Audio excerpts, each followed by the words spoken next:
just also last thing, Saul has been when in 2012 I created the conference series, I said to Saul, I said to people, if you want to make one in your own country, reach me. And Saul reached me in 2015, 2015. So we owe you, Saul, to be here today. So I will ask you, before you start, a warm applause for Saul for making APIs Melbourne possible. Okay. Thank you, Mehdi. What an awesome introduction looking at the future of APIs. I'm going to switch tack now and look at the past, because I think only through the past, actually I don't think this will work, understanding the past is super important to being able to glean what the future might look like. Okay.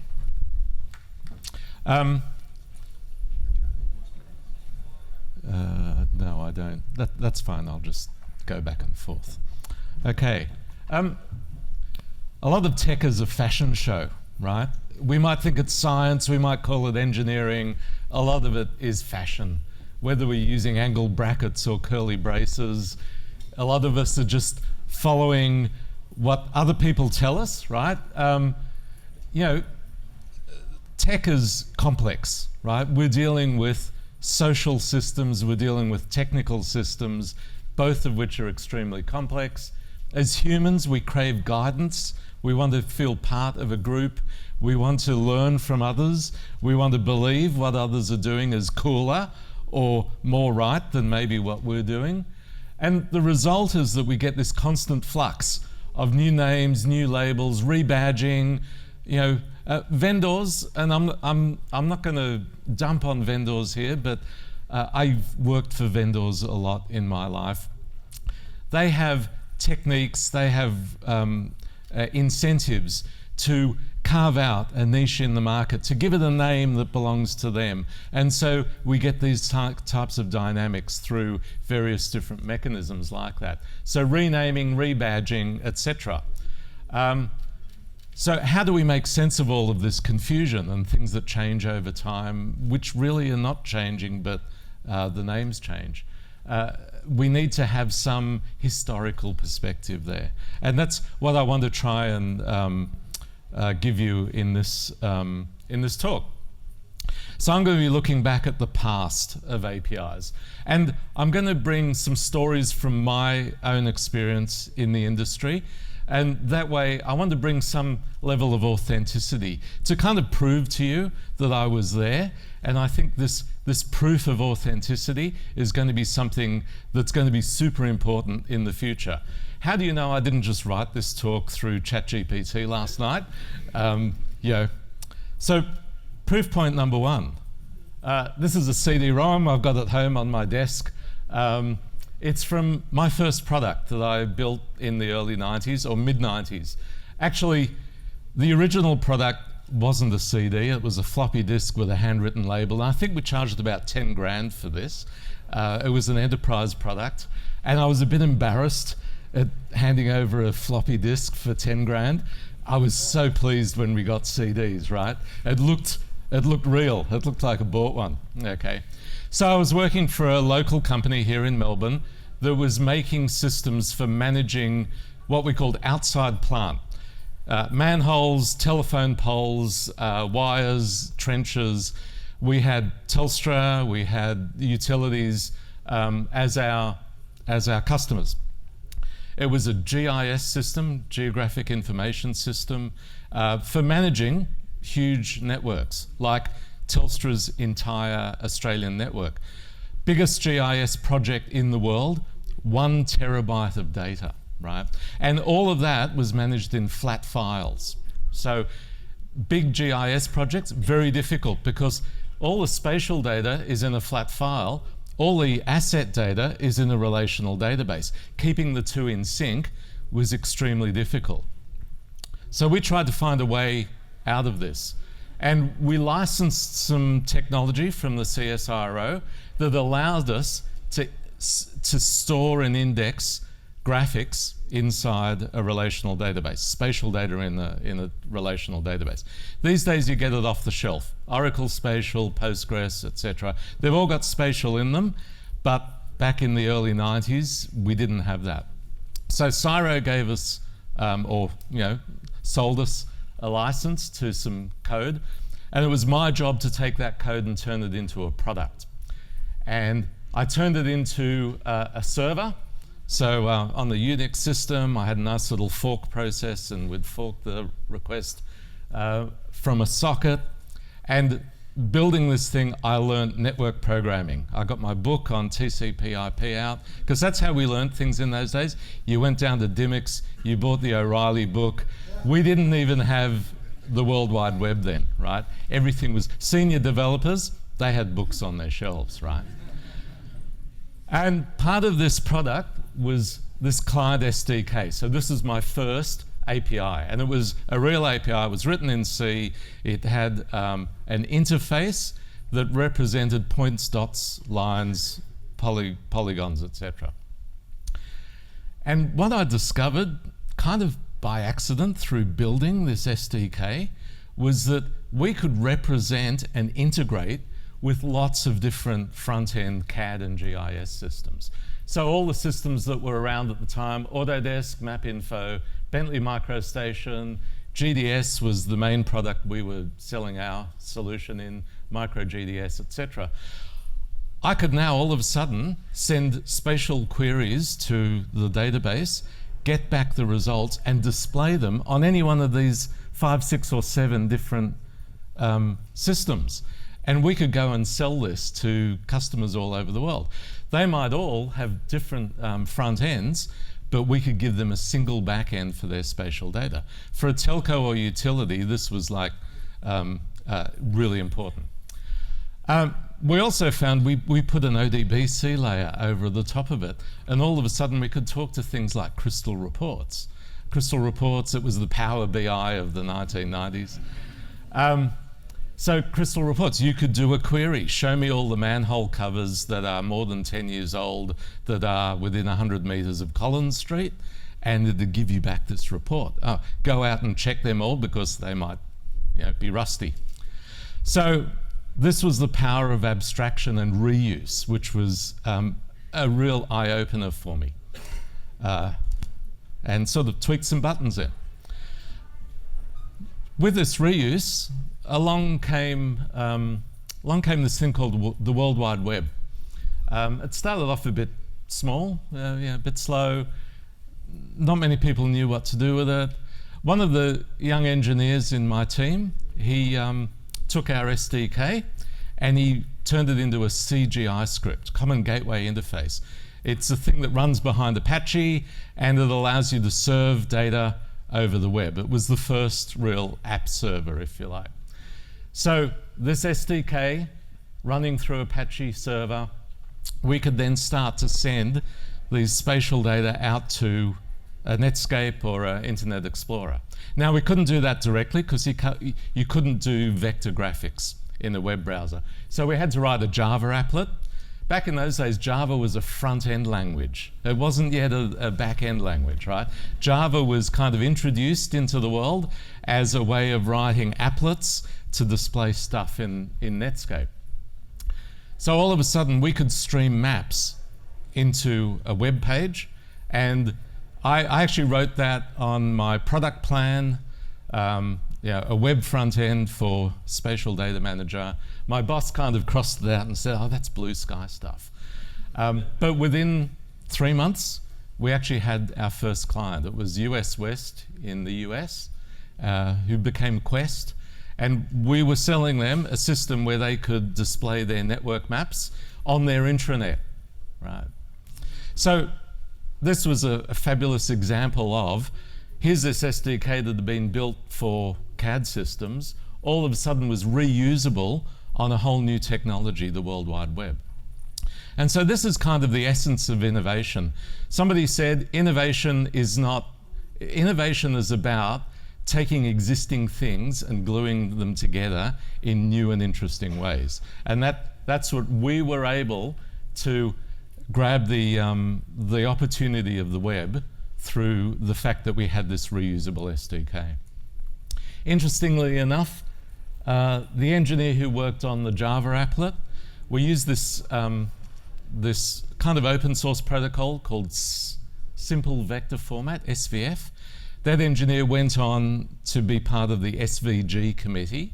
And so SVG, kind of scalable vector graphics that you use in all your browsers now, came out of SVF, which we were using in this project.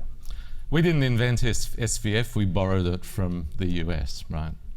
So, so this was really, to me, the power of abstraction, the power of reuse.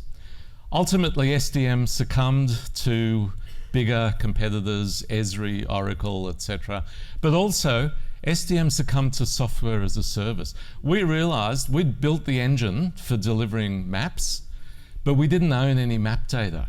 So once you put this stuff on the web, you need to own the content that goes into the front end.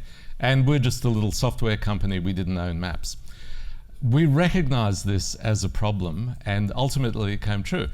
Google took over the map world. Google Maps, who's heard of that, right? Google went out and bought the data. They bought a satellite image company, and so then they had the content to be able to deliver that. So the next big lesson, which I didn't really realize until several years later, is that when you set up an API on the public internet, it's not about your API being the coolest tech or the nicest language or anything like that. The power is in the content that you're delivering, okay? Also, while I was doing this work, I got introduced to networking. It's awesome. TCP is awesome. UDP is even more awesome. You can send one message and 25 other systems will receive it like magic, okay? So I learned all about networks, and I learned about this new technology called Corba, right? This was the book that I read. I've still got this book at home. It made a big impact on me, even though it's about a dead technology. But for research, I was looking at the abstract, and it was promising, breathlessly promising. Remember, this is before the World Wide Web. You couldn't buy anything online. This was kind of AOL, CompuServe, bulletin board systems. Encryption was illegal, right? No SSL. You wouldn't put your credit card number into any dialog box or anything like that. People were trying to figure out, how do we sell stuff on the internet? So this vision from Orfali, Harkey and Edwards was all about how Corba would be the way that we would interact on the internet. An information highway that turns into the world's largest shopping mall. The mall will issue its own electronic currency, right? Bitcoin, anyone? 1996. Business-to-business transactions. And look, they're trying to sell us electronic agents in 1996. We still haven't quite got them yet. So along comes this thing called the World Wide Web. I moved on from SDM and I went out and did a bit of contracting and worked with Autodesk for a bit, etc. And came back to Australia and worked on an intranet system for a company called Rail Access Corp. They are ARTC now. They wanted to build an intranet called Waynet, right? So they're running freight trains around the Hunter Valley in north of Sydney. And they had all these wayside devices, weigh bridges, wheel impact load detectors, etc., etc. All of the data was going out to printers, and no one ever read them, right? So what they wanted was to make that data available on an intranet. So we built this system where all those devices, dial-up modems into a database, and then we had a system to read that database and show the data to people in real time. So the Waynet system that we built, this is 1997. All the data went into Oracle.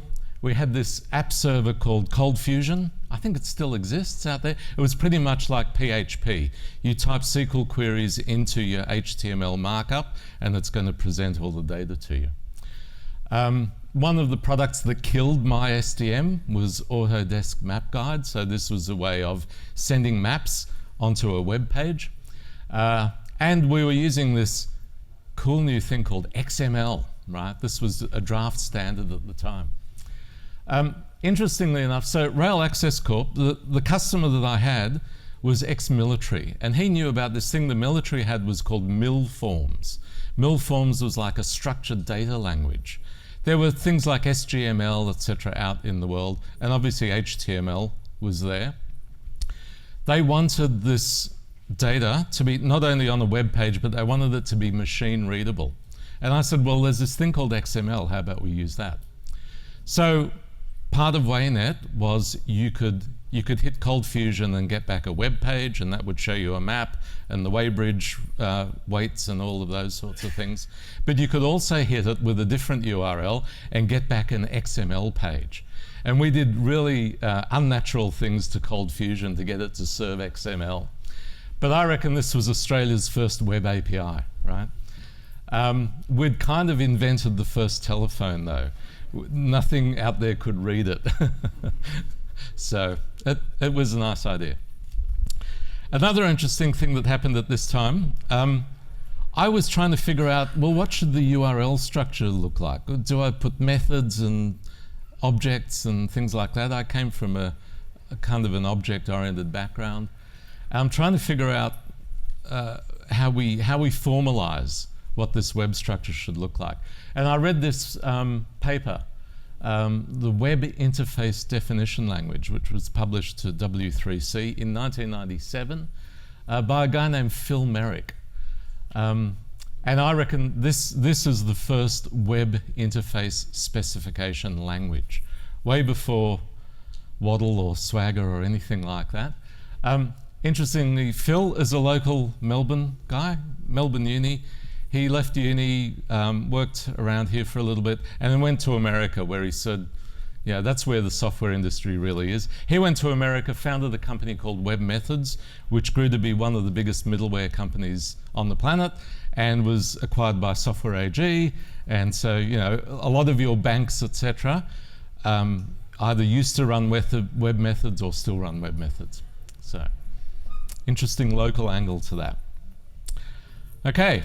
So that was the, you know, abstraction, World Wide Web, everything like that. I'm now going to go into a section of history called the Protocol Wars. So I moved on from WayNet. WayNet never actually went into production, commercial issues, etc. I moved on to work for a company called Tibco, so vendor land, and I was out there selling web services for a good several years of my time. I never really got to do Corba in anger because it kind of went away. It sort of collapsed. It was very complex. It never really took off. And what killed it was this idea of XML over the web. So Corba was the vision for how we would do e-commerce on the web, but on the internet, but the World Wide Web came and disrupted that vision. And it was very much bottom-up innovation. Dave Weiner was a blogger. He kind of invented blogging. He had a blogging platform, and he said, you know what? Instead of these complex Corba protocols over WebSockets, etc., or over sockets, I can just send an XML message that says, you know, please do something for me and give me the results back. So he invented this thing called XML RPC, Remote Procedure Call. That was Corba. That's what Corba was all about. Corba was just calling a function on another computer and getting the results back. So instead of that binary IOP protocol that Corba mandated, you could just put that into an XML message, send it, and get the results back. So XML RPC launched in 1998, pretty much killed Corba. That was succeeded by SOAP in 2001. Now this was an interesting thing. The company that promoted SOAP was Microsoft, and Microsoft wanted to kill Corba because Corba and COM were competitors in the marketplace, right? So that contributed to the death of Corba, XML over HTTP. So SOAP, Simple Object Access Protocol, started out simple, But then over the years, it got a lot more complicated, and the standards kept building and building. And there are lots of companies doing standards definitions. And eventually, by around 2007, we got the WS Death Star, as we used to call it. So this was this stack of standards around transaction processing and security and encryption, etc. And it was very complex. Even those of us who were doing web services every day just shook our heads and went, this is so complex, right? So web services, went up, hit a peak, hit the complexity problems that Corba hit, and kind of collapsed under its own complexity. Not quite an accident, because I think a lot of the people working on Corba jumped onto web services as the next way to achieve their vision of global e-commerce, right? So SOAP and web services, here's kind of a timeline here. We've got XML, we've got SOAP. eBay's first API that Mehdi reminded us about in 1999, 2000, it was a SOAP web service, right? Amazon Web Services, right? Amazon's first APIs, the web services, was both a SOAP version and a REST version, right? So you had your choice. So a lot of those early APIs were SOAP, but gradually over time, the public APIs moved from being SOAP-based to being REST-based. So REST, we haven't really talked about REST. I think everybody knows the history of REST. Roy Fielding worked on the HTTP standards, and in his PhD thesis of 2000, he documented the HTTP architecture as REST, and he called it REST. And he said, this is an example of an architecture which is globally scalable. He never mentioned APIs in that thesis. He wasn't talking about APIs. He was talking about the architecture of the World Wide Web. But that was later taken on by people like the authors of RESTful Web Services, which are Richardson and Ruby, and they promoted the idea of REST as being the ideal API architecture. So we had people like, REST gradually overtook web services as the preferred approach for public APIs. Interestingly enough, Waddle. So we had a series of interface description language. So web services description language was a way of describing what a SOAP service looks like, right? When REST became more popular, the standards committees came up with Waddle, Web Application Description Language. So XML, a way of using XML to represent a REST API. Tony Tam at WordNick, he wanted a cooler way of describing this. He took Waddle in XML and basically transliterated it to JSON, okay? And what's the opposite of a Waddle? It's a Swagger, and hence that's where the name comes from, right? I actually think we kind of went backwards when we called it Open API Specification. Swagger is much more culturally appropriate. I mentioned AWS, SOAP Web Service. You can still use it until tomorrow. It's end of life tomorrow. So someone at this conference might be the last person to send a SOAP request to S3. And while I was researching this, also here we come back to the authenticity. I was there. This is my X509 certificate that's still in my AWS account from July 7th, 2008. I think that's the last time. Okay, so we know the story. REST took off, REST took over, web services declined, right? Now, why was that? Public APIs operated in a marketplace. There was a Darwinian struggle for success, or succeed or die, basically. Developers preferred REST because it was easier for them to understand, to use. They didn't need special tools. And especially also mobile apps preferred JSON rather than XML. We didn't quite get the same Darwinian pressures inside enterprises. So a lot of enterprises still used web services. And my recollection of the turnover came around 2013 when things like RAML came out. And all of a sudden, you could now specify a REST API in RAML or Swagger. And that made it a little more enterprisey, right? That was more acceptable to architects in a large enterprise. So web services stuck around inside enterprise boundaries until around 2013. Okay, so the protocol wars, I'd say, were really a lot about vendor market share. Corba was a weapon against Microsoft, against Com and DCOM. SOAP was promoted by Microsoft as a weapon against Corba.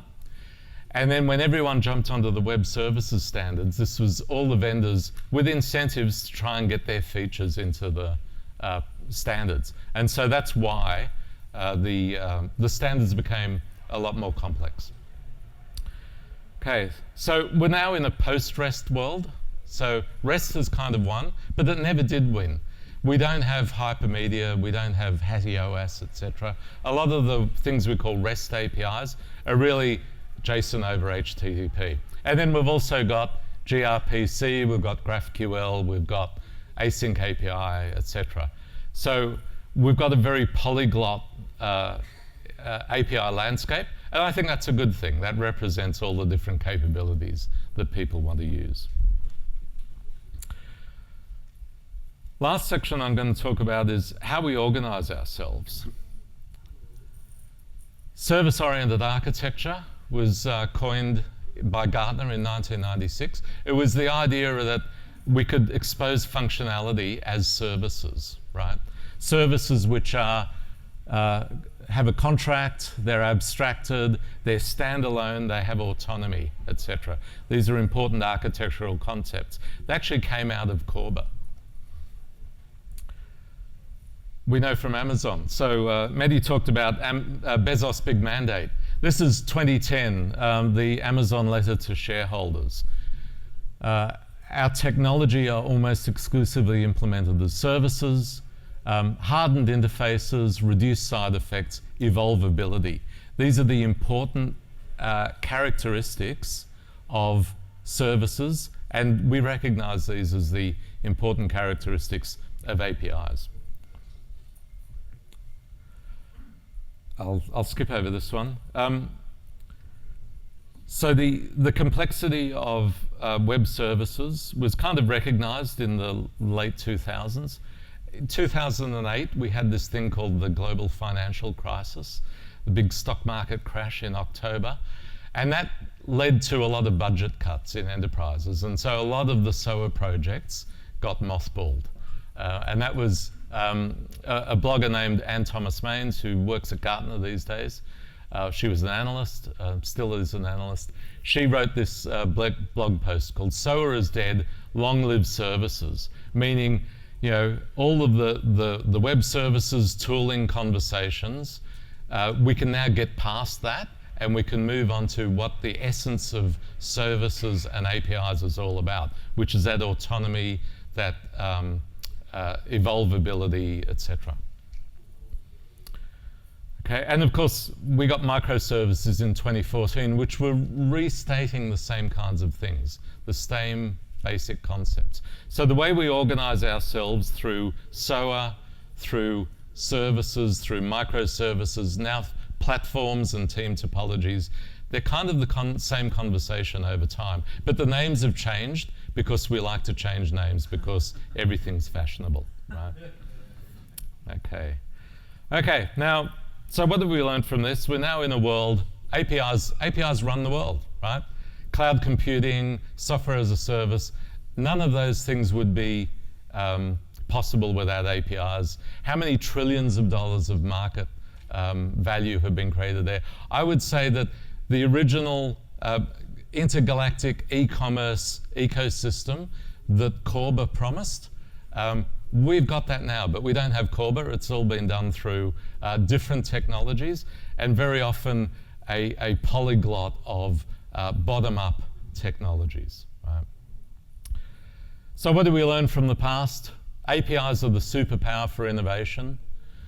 Protocols were used as a weapon for market dominance. But in the end, developer experience won out. API sprawl, a lot of us are suffering from API sprawl, and that's a big problem. And security is a related problem because of that API sprawl.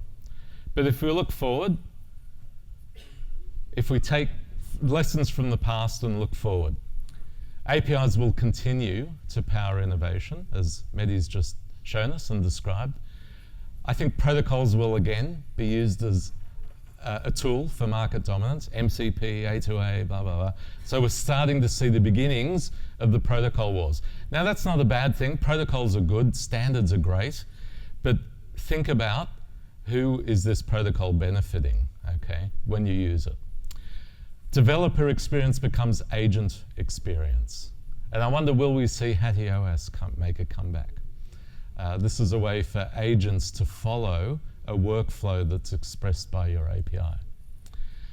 API sprawl is going to amp up 100x.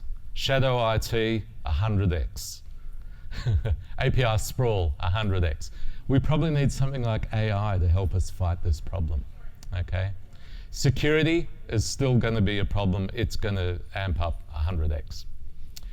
And we're also going to move from a world where identity is important to another world where authenticity will be important.